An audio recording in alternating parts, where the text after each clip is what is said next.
में तन्हा निकल जाएंगे और गलियों में कसतन भटक जाएंगे।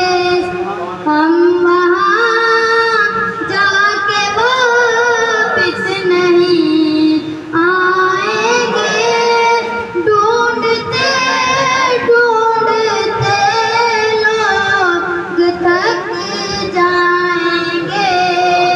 हम मदीने में तन्हा निकल जाएंगे और गलियों में कसतन भटक जाएंगे। कसम कहते हैं जानबूझ के भटक। कसम के इरादे को कहते हैं इरादतन गुम हो जाए।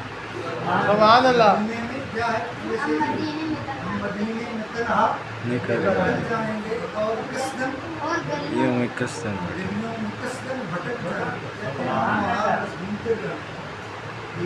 हम मदीने में तन्हा निकल जाएंगे और गलियों में कसतन भटक जाएंगे।